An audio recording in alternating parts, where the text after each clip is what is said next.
അതായത് ദേഷ്യം, പക, വിദ്വേഷം, അതുപോലെ അസൂയ, കുശുമ്പ്, കോമ്പറ്റീഷൻ എല്ലാം നെഗറ്റീവാണ്.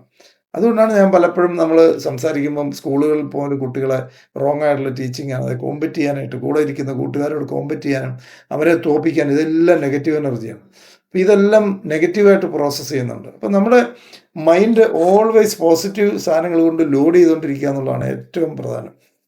നമ്മൾ മറ്റുള്ള വ്യക്തികളെക്കുറിച്ച് പറയുന്നതും ശരിയായിരിക്കാം, അവരെക്കുറിച്ച് പറയുന്നത് പോലും നെഗറ്റീവായിട്ടുള്ള കമൻറ്റുകളും നെഗറ്റീവ് ചർച്ചകളും നെഗറ്റീവ് ഡിസ്കഷനിലും അസൂയയും കുശുമ്പും ദേഷ്യവും വൈരാഗ്യവും ഈവൻ പ്രാർത്ഥനകൾ പോലും നമ്മൾ പ്രയർ പോലും എനിക്കറിയാവുന്ന ധാരാളം ആൾക്കാർ എനിക്ക് പലപ്പോഴും സങ്കടം തോന്നാറുള്ള അവസ്ഥ വരാറുണ്ട്. അതായത് ശബരിമലയിലൊക്കെ പോകുന്ന സമയത്ത് നമ്മൾ ഭയങ്കര തിരക്കാകുമ്പോൾ തിക്കും തിരക്കിൽ ആൾക്കാർ അങ്ങോട്ടും ഇങ്ങോട്ടും തള്ളുമല്ലോ.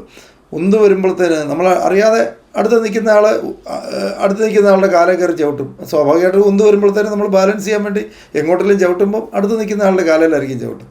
അടുത്ത് നിൽക്കുന്ന ആൾ തൊട്ടടുത്ത് നിൽക്കുന്നവനെ പൂരെ ചീത്ത വിളിക്കാറുണ്ട്.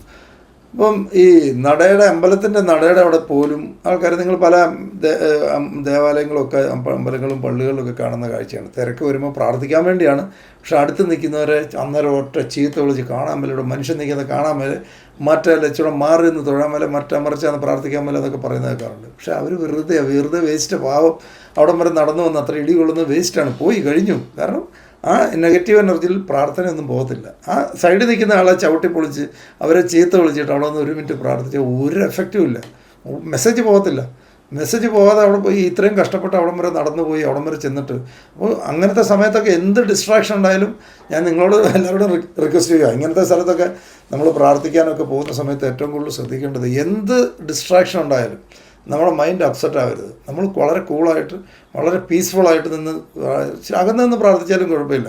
തിരക്കാണെങ്കിൽ ഇടിക്കാതെ കയറണമെന്നുമില്ല, അകന്ന് നിന്ന് പ്രാർത്ഥിച്ചാലും. കാരണം നമ്മുടെ മൈൻഡാണ് വർക്ക് ചെയ്യുന്നത്, അല്ല നേരെ അവിടെ നിന്ന് അകത്തിരിക്കുന്ന പുള്ളി നേരിട്ട് കാണണമെന്നൊന്നുമില്ല. ഈ ലോകം മുഴുവൻ നിയന്ത്രിക്കുന്ന ആൾക്ക് നമ്മളെ നേരിട്ട് കണ്ടാലേ മനസ്സിലാവുള്ളൂ. നമ്മളവിടെ ചെന്നിട്ടുണ്ടെന്ന് അദ്ദേഹത്തിന് അറിയാം. ഒതുങ്ങിയെന്ന് പ്രാർത്ഥിച്ചാൽ മതി. പക്ഷേ ഒരു കാരണവശാലും നമ്മുടെ മൈൻഡ് സെറ്റ് എഫക്റ്റ് ആകുന്ന സമയത്ത് പ്രാർത്ഥനകൾ പോലും ചെയ്യരുത്. ആൾക്കാരെല്ലാവരും നമ്മൾ വിചാരിക്കുന്ന ഈ കണ്ട ആൾക്കാർ മുഴുവൻ അമ്പലത്തിലും പള്ളിയിലൊക്കെ പോയി പ്രാർത്ഥിച്ചിട്ട് ചുരുക്കം ആൾക്കാർക്ക് നമ്മൾ ഫലം കാണുന്നുള്ളല്ലോ, ബാക്കി എല്ലാവർക്കും റിസൾട്ട് കിട്ടുന്നില്ലല്ലോ എന്ന് ചില ആൾക്കാർ, പ്രത്യേകിച്ച് നിരീശ്വരവാദികളായിട്ടുള്ള പല ആൾക്കാർക്കും ഉണ്ടാ സംശയം. എല്ലാവർക്കും ഒരുപോലെ കിട്ടും, എല്ലാവർക്കും ഒരുപോലെ കിട്ടില്ല. എങ്ങനെ എല്ലാവർക്കും ഒരുപോലെ കിട്ടും? അവരുടെ മൈൻഡ് ഏത് തലത്തിലാണോ ആ ലെവലിലെ മെസ്സേജുകൾ പോലും പോകുള്ളൂ. അവരുടെ മൈൻഡ് വളരെ റിലാക്സ്ഡ് മൂഡ് കൂളായിരിക്കുന്ന സമയത്ത് മാത്രമേ, ഇപ്പം നമ്മുടെ ഫോൺ ഹാങ് ആയിരിക്കുന്ന സമയത്ത് മെസ്സേജ് പോകത്തില്ല.